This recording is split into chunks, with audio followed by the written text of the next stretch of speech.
Halo semuanya, perkenalkan aku Muslimah Aprilia dengan NIM 2102894 kelas 1C PGSD. Nah teman-teman, yang pertama kita akan membahas definisi psikologi pendidikan. Definisi psikologi pendidikan adalah ilmu yang mempelajari, memahami, dan bahkan menguraikan kegiatan-kegiatan atau aktivitas manusia dalam hubungan dan situasi pendidikan.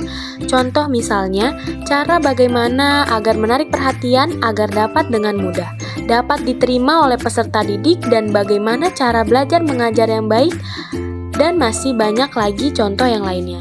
Bisa dibilang bahwa psikologi pendidikan memfokuskan perhatian pada persoalan-persoalan yang berkaitan dengan proses yang berhubungan dengan tindakan belajar dan mengajar siswa.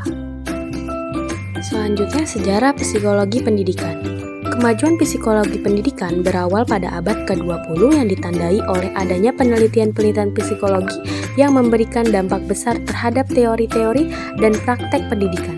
Adapun tokoh yang terlibat dalam penelitian itu antara lain Trondike, Terman, dan Jude.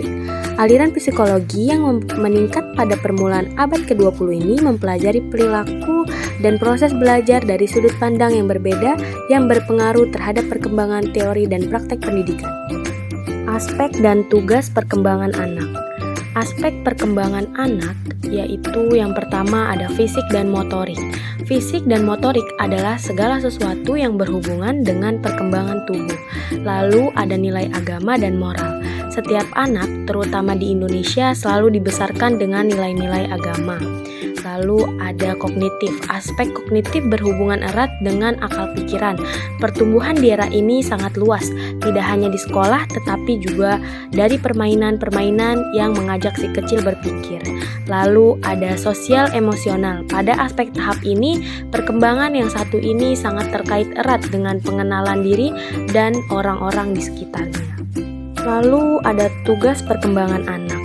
Tugas perkembangan anak yang harus muncul dan dikuasai anak pada masa kini yang pertama belajar berjalan, lalu belajar mengambil makanan, belajar berbicara, belajar mengontrol cara-cara buang air, belajar mengetahui jenis kelamin, menguasai stabilitas jasmania, memiliki konsep sosial dan fisik walaupun masih sederhana, lalu belajar berhubungan yang baik dengan orang tua dan orang-orang terdekat di sekitarnya, dan yang terakhir belajar membedakan yang mana yang baik dan tidak baik serta pengembangan hati nurani.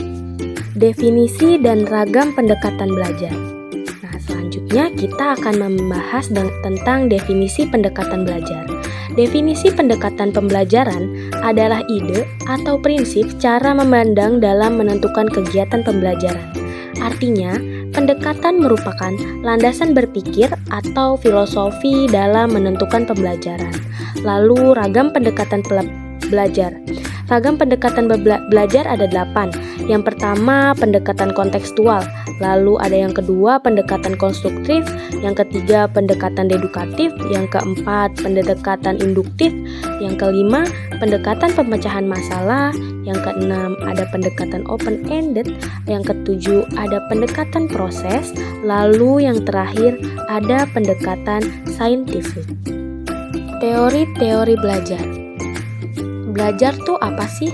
Belajar adalah suatu aktivitas yang sadar dan menetap dilakukan manusia sebagai individu dalam berinteraksi yang menyebabkan perubahan sikap, pengetahuan, dan keterampilan. Teori belajar ada 4. Yang pertama, teori behavioristik. Teori yang memiliki fokus pada hasil yang bisa diukur dan dilihat. Lalu yang kedua, ada teori kognitif, yaitu teori yang memiliki paham bahwa proses belajar berlangsung secara bersambung dan lengkap. Guru bukan sumber evaluasi atau kepatuhan murid, tetapi teori ini merefleksikan hal-hal yang dikerjakan oleh murid yang juga diperintahkan dan dikerjakan oleh guru. Lalu yang ketiga ada teori humanistik, yakni teori yang memanusiakan manusia. Teori ini memandang pembelajaran akan sukses apabila belajar telah mampu lingkungannya dan dirinya sendiri. Lalu yang terakhir ada teori konstruktivistik, yaitu teori yang memiliki anggapan bahwa jika persoalan ditampilkan dari pancingan internal.